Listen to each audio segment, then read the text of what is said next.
Le soleil tapait sur les rives de Cotonou. Des pêcheurs, leurs filets pleins, retournaient sur le rivage animé.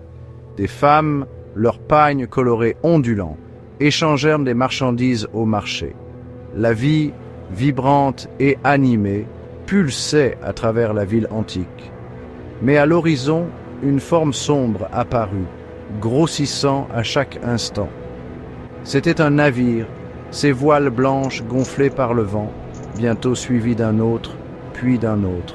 Ce n'étaient pas des commerçants familiers aux habitants de Cotonou. C'étaient des navires de colonisateurs, britanniques et français, arrivant avec une mission de cupidité et d'exploitation. Les villageois, d'abord curieux, ont observé les navires jeter l'ancre. La peur commença à s'emparer de leur cœur. Des histoires murmurées par des voyageurs de terres lointaines parlèrent de ces hommes à la peau pâle et de leur soif insatiable d'esclaves. La paix de Cotonou, semblait-il, était sur le point d'être brisée. Les navires, annonciateurs de malheur, étaient arrivés. Un chapitre sombre de l'histoire de Cotonou était sur le point d'être écrit. Les Européens, hôtes indésirables, débarquèrent. Ils furent accueillis par les rois africains, puissants souverains parés d'or et de tissus éclatants. Les rois, leur autorité incontestée, siégeaient sur des trônes finement sculptés, entourés de leurs fidèles guerriers et serviteurs. L'air crépitait de tension, alors que les deux groupes, si différents en culture et en valeur, se rencontraient. Les Européens, le visage pâle sous le soleil africain, étaient venus négocier un commerce d'êtres humains. Le palabre, la réunion traditionnelle africaine pour la négociation, commença. Les Européens, par l'intermédiaire de leurs interprètes, parlèrent de commerce et de marchandises, fusils, miroirs, tissus. Mais leur véritable désir était d'obtenir les filles et les filles les plus robustes d'Afrique. Les rois écoutaient, le visage impassible. Ils connaissaient la valeur de la vie humaine, la force et l'esprit de leur peuple. Les négociations furent tendues. Un choc de volonté entre les colonisateurs et les colonisés. Les Européens, désireux de maximiser leurs profits, offraient des biens insignifiants en échange d'êtres humains. Les rois, conscients de la menace que représentaient les Européens, cherchaient à minimiser les dommages causés à leur communauté. Des accords furent conclus, mais à un prix terrible. À partir de ce jour, la vie d'innombrables Africains serait à jamais bouleversée. Les Européens, leur avidité insatiable, ne perdirent pas de temps à mettre en œuvre leur commerce cruel.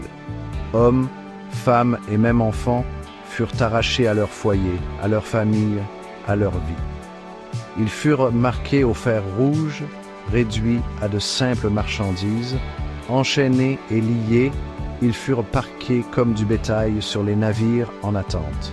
Les cris des prisonniers résonnaient sur l'eau, un témoignage poignant de la brutalité de la traite transatlantique. Au milieu de l'horreur qui se déroulait, les rois africains restaient des figures de pouvoir et d'influence. Leurs palais, ornés de sculptures complexes et de couleurs vives, témoignaient de leur richesse et de leur statut. Ils se déplaçaient avec une aura d'autorité, chaque mot étant obéi par leurs fidèles sujets. Les rois possédaient de grandes richesses accumulées grâce au commerce et aux tribus. Leurs palais étaient remplis de trésors, or, ivoire et sculptures complexes, preuve d'une culture et d'une histoire riches. Les rois se déplaçaient à cheval, leurs montures parées de selles et de brides raffinées. Leurs serviteurs, vêtus de costumes colorés, répondaient à tous leurs besoins. Le pouvoir des rois était absolu, leur influence s'étendant bien au-delà des murs de leur palais. Même face à une cruauté aussi inimaginable, l'esprit du peuple africain est resté intact. Les captifs, bien qu'enchaînés et liés, ont trouvé des moyens de résister. Ils chantèrent des chansons de leur patrie, murmuraient des histoires de leurs ancêtres et gardèrent l'espoir de la liberté.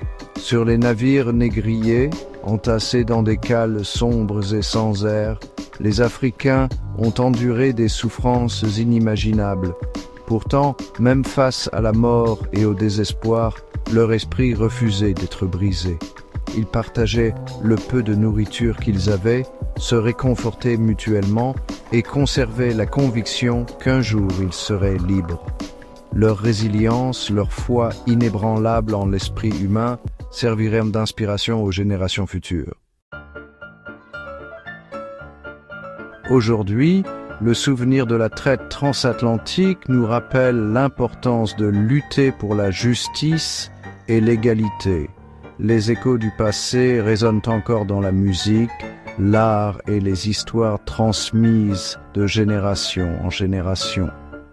C'est une histoire qui ne doit jamais être oubliée, une leçon qui ne doit jamais être ignorée. Nous devons nous souvenir des millions d'Africains qui ont été arrachés à leur foyer et à leur famille, soumis à une cruauté inimaginable et privés de leurs droits humains fondamentaux. Nous devons honorer leur mémoire en luttant contre toutes les formes d'oppression et de discrimination. La lutte pour la justice et l'égalité continue, et nous devons tous contribuer à créer un monde plus juste et équitable.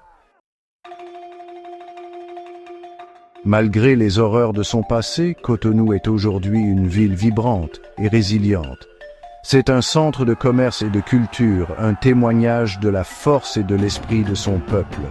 La ville a travaillé dur pour surmonter l'héritage de la traite négrière, en embrassant son histoire tout en se tournant vers un avenir meilleur. Cotonou est une ville en plein essor, une lueur d'espoir pour le continent africain. De nouveaux bâtiments se dressent aux côtés de structures plus anciennes, témoignant de la croissance et de la résilience de la ville. Les rues sont animées, les commerçants vendent leurs marchandises et les enfants jouent dans les rues. L'esprit de Cotonou est contagieux, un mélange vibrant d'ancien et de nouveau. La ville est un témoignage de la force durable de l'esprit humain, une lueur d'espoir pour un avenir meilleur. La traite transatlantique était un crime contre l'humanité, et son héritage continue d'affecter la vie de millions de personnes dans le monde. Il est temps de faire face à la réalité, un temps pour la justice et la réconciliation. La communauté internationale doit reconnaître les horreurs du passé et prendre des mesures concrètes pour remédier aux conséquences persistantes de l'esclavage. Des réparations pour les descendants d'esclaves sont essentielles, non pas comme une aumône, mais comme une reconnaissance de la dette contractée pendant des siècles d'exploitation. L'éducation et la sensibilisation sont cruciales pour garantir que les leçons du passé ne soient pas oubliées. Ce n'est qu'à travers un engagement envers la justice et la réconciliation que nous pourrons véritablement guérir les blessures du passé et créer un avenir plus juste et équitable pour tous.